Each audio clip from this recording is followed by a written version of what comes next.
মাঠে লড়ব, প্রয়োজনে জীবন দিব, শাহাদাতের রক্ত বইবে, শহীদি ঈদগাহের মাঠে আমাদের কল্লা পড়ে থাকবে, সীমান্ত ছেড়ে পালাবো না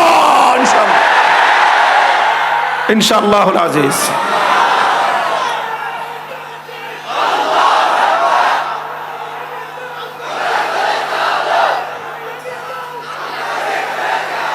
মুহতারাম হাজিরিন, রাত 12:15 বাজে, আবাসিক এলাকা, অনেক মানুষ এখানে ঘুমাবেন, বিশ্রামের প্রয়োজন, বাসা বাড়িতে মানুষের কষ্ট হবে।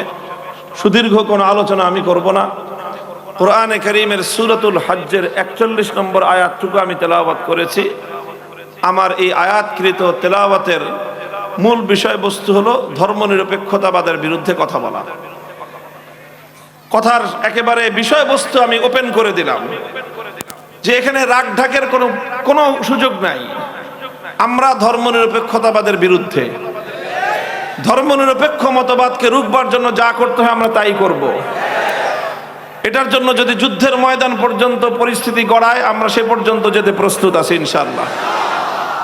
কারণ হলো, এই কারণটাই আমি একটু ব্যাখ্যা করব কোরআনে পাকের এই আয়াতের আলোকে।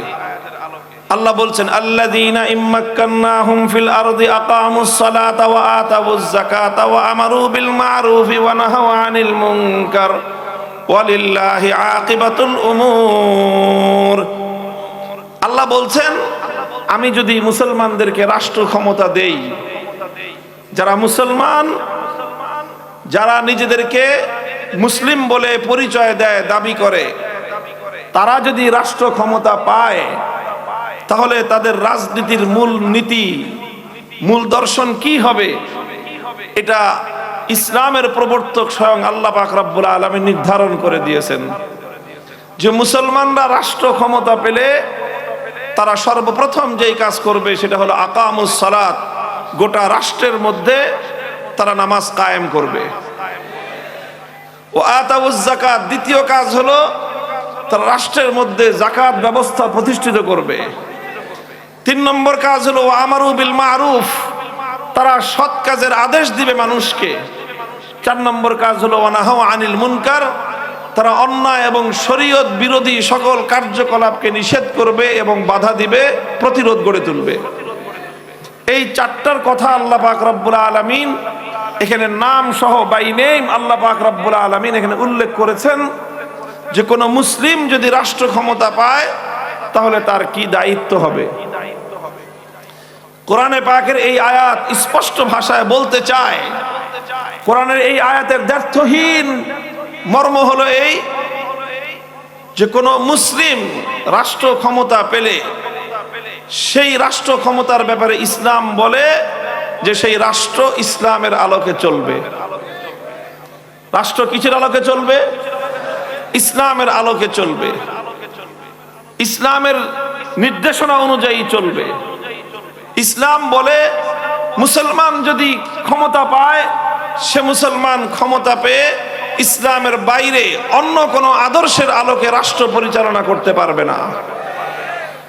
ইসলাম রাষ্ট্র ক্ষমতাকে ইসলামের নীতির আলোকে, ইসলামের বিধানের আলোকে পরিচালনা করতে বাধ্য করে। কথা বুঝবেন লক্ষ্য করে মাদ্রাসার ছাত্ররা, খুব গুরুত্বপূর্ণ কথা, খুব সংক্ষেপে কথা, কিন্তু গুরুত্বপূর্ণ একটা পয়েন্ট এই কথা আজকে আমার, যে ইসলাম বলছে যে রাষ্ট্র ক্ষমতা চালাতে হলে, রাজনীতি করতে হলে ইসলামের আলোকেই করতে হবে, ইসলামের বিধানের আলোকেই রাজনীতি করতে হবে, রাষ্ট্র পরিচালনা করতে হবে। ভিন্ন কোনো পথ অবলম্বন করার কোনো সুযোগ, কোনো বৈধতা কোনো মুসলমানের জন্য নাই। এটা হলো ইসলাম বলে। এখন আমি যে বললাম যে আমার আজকের আলোচ্য বিষয় হলো সেকুলারিজম, ধর্মনিরপেক্ষ মতবাদ। ধর্মনিরপেক্ষ মতবাদ কি বলে, বা ধর্মনিরপেক্ষ মতবাদ বলতে আমরা কি বুঝি? ধর্মনিরপেক্ষ মতবাদের এর ডেফিনিশন, এর সংজ্ঞা নিয়ে বেশ কিছু বক্তব্য আছে, তবে সব কথার মূল কথা, সার কথা হলো ধর্মনিরপেক্ষ মতবাদ বলে যে রাষ্ট্রের সঙ্গে ধর্মের কোনো সম্পর্ক থাকবে না। ধর্মনিরপেক্ষ মতবাদের মূল কথাটা হলো রাষ্ট্রের সাথে ধর্মের কোনো সম্পর্ক থাকবে না। ইসলাম বলে রাষ্ট্র ইসলামের বাইরে যেতে পারবে না। ধর্মনিরপেক্ষ মতবাদ বলে রাষ্ট্রে ইসলাম আসতে পারবে না।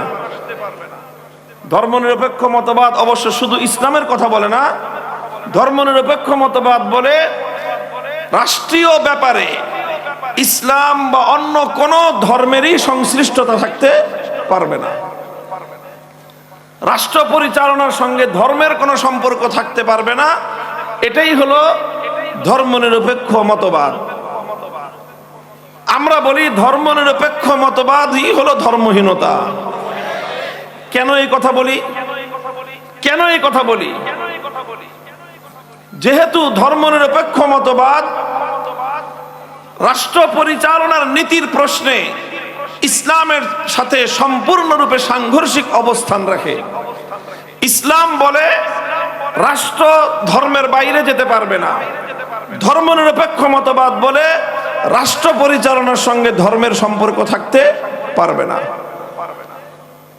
এই কথার সূত্রে ফলাফল যেটা দাঁড়ায় সেটা হলো এই যে দেখেন, ধর্মনিরপেক্ষ মতবাদ এমন একটা মতবাদ যে অন্যান্য ধর্মাবলম্বীরা ধর্মনিরপেক্ষ হতে পারে, সেকুলার হতে পারে, কিন্তু কোনো মুসলমান সেকুলার হতে পারে না।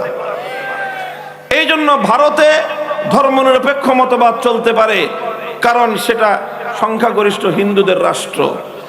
আমেরিকায় ধর্মনিরপেক্ষ মতবাদ চলতে পারে, কারণ সেটা সংখ্যাগরিষ্ঠ খ্রিস্টানদের রাষ্ট্র। চায়নায় ধর্মনিরপেক্ষ মতবাদ চলতে পারে, কারণ সেটা সংখ্যাগরিষ্ঠ বৌদ্ধদের রাষ্ট্র। ঠিক তেমনি ভাবে অন্যান্য রাষ্ট্রে, যে সমস্ত রাষ্ট্রে অমুসলিমরা সংখ্যাগরিষ্ঠ, তাদের নিয়ন্ত্রণে রাষ্ট্র, সেই সব জায়গায় ধর্মনিরপেক্ষ মতবাদ চলতে পারে, কিন্তু মুসলিম সংখ্যাগরিষ্ঠ কোনো দেশে ধর্মনিরপেক্ষ মতবাদ চলতে পারে না। অনেকে বলতে পারেন যে হুজুর দুই রকম মতামত কেন?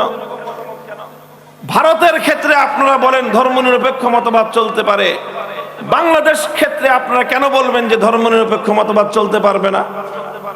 দুই রকম কথাটা কেন? এই ছাত্ররা বুঝতেছে প্রশ্ন?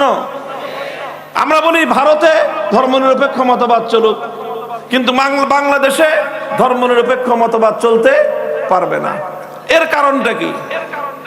কারণ হলো এই, ধর্মনিরপেক্ষ মতবাদের সঙ্গে হিন্দু ধর্মের কোনো সংঘর্ষ নাই। ধর্মনিরপেক্ষ মতবাদের সঙ্গে বৌদ্ধ ধর্মের কোনো সাংঘর্ষিকতা নাই। ধর্মনিরপেক্ষ মতবাদের সঙ্গে খ্রিস্ট ধর্মের কোনো বৈপরীত্য, কোনো সাংঘর্ষিকতা নাই। কিন্তু ধর্মনিরপেক্ষ মতবাদের সঙ্গে ইসলামের শতভাগ সংঘর্ষ রয়েছে। ইসলামের সাথে ধর্মনিরপেক্ষ মতবাদের সাংঘর্ষিকতা আছে। হিন্দু, বৌদ্ধ, খ্রিস্টান অন্যান্য ধর্মের সঙ্গে ধর্মনিরপেক্ষ মতবাদের সাংঘর্ষিকতা নাই। কারণটা কি? আবার ওই কথা মনে করেন, স্মরণ করেন যে ধর্মনিরপেক্ষ মতবাদ কাকে বলা হয়। এটা মূল কথাটা মনে রাখতে হবে যে ধর্মনিরপেক্ষ মতবাদের অর্থ হলো রাষ্ট্রের সঙ্গে ধর্মের কোনো সম্পর্ক থাকতে পারবে না। হিন্দু ধর্ম এ কথা বলে না হিন্দুদেরকে, হিন্দু ধর্মাবলম্বীদেরকে এই কথা বলে না যে তোমার রাষ্ট্র হিন্দু ধর্ম অনুযায়ী চালাতেই হবে। এরকম বাধ্যবাধকতা হিন্দুদের প্রতি তার ধর্মের পক্ষ থেকে নেই। এইরকম বাধ্যবাধকতা বৌদ্ধদের প্রতি তাদের ধর্মের পক্ষ থেকে নেই। রাষ্ট্রকে ধর্মের আলোকেই চালাতে হবে, এইরকম বাধ্যবাধকতা খ্রিস্টানদের প্রতি তাদের ধর্মের পক্ষ থেকে নেই। কিন্তু এইরকম বাধ্যবাধকতা পৃথিবীতে একমাত্র ধর্ম ইসলামের পক্ষ থেকে মুসলমানদের প্রতি রয়েছে। এই জন্য হিন্দু যদি ধর্মনিরপেক্ষ হয়, সে ধর্মনিরপেক্ষ থাকতে পারে, হিন্দুও থাকতে পারে। খ্রিস্টান যদি ধর্মনিরপেক্ষ হয়, সে ধর্মনিরপেক্ষ থাকতে পারে, খ্রিস্টানও থাকতে পারে। বৌদ্ধ যদি ধর্মনিরপেক্ষতা মতবাদের অনুসারী হয়, সে ধর্মনিরপেক্ষ হতে পারে, বৌদ্ধও থাকতে পারে। কিন্তু মুসলমান যদি ধর্মনিরপেক্ষ হয়, ধর্মনিরপেক্ষ থাকতে পারে, মুসলমান থাকতে পারে না। মূল কথাটা বুঝতে হবে। কারণ হিন্দু বৌদ্ধ খ্রিস্টান সেকুলার হয়েও হিন্দু থাকতে পারে, বৌদ্ধ থাকতে পারে, খ্রিস্টান থাকতে পারলে মুসলমান কেন সেকুলার হলে মুসলমান থাকতে পারে না? তার কারণ হলো এই, কারণ হিন্দু বৌদ্ধ খ্রিস্টান অন্যান্য ধর্মগুলো তার ধর্মাবলম্বীকে ধর্মের আলোকে রাষ্ট্র পরিচালনা করতে বাধ্য করে না, কিন্তু Islam is the complete code of life. Islam মানব জাতির পূর্ণাঙ্গ জীবন ব্যবস্থা হওয়ার কারণে ইসলাম রাষ্ট্র ব্যবস্থাকে, রাজনীতিকে, রাষ্ট্রনীতিকে অত্যন্ত গুরুত্বপূর্ণ ইসলামের অঙ্গ বলে ঘোষণা দিয়েছে। সুতরাং রাজনীতিকে যদি ইসলাম থেকে মাইনাস করা হয়, ইসলামকে অঙ্গহানি করা হবে। রাজনীতিকে যদি ইসলাম থেকে দূরে সরিয়ে দেওয়া হয়, ইসলামকে অপূর্ণাঙ্গ করে দেওয়া হবে।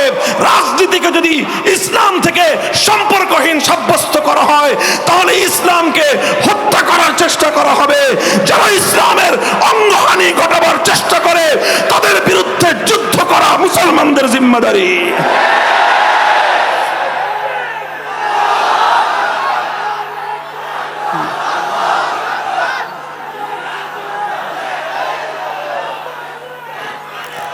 কেন বাইরে মাইক বন্ধ করবে?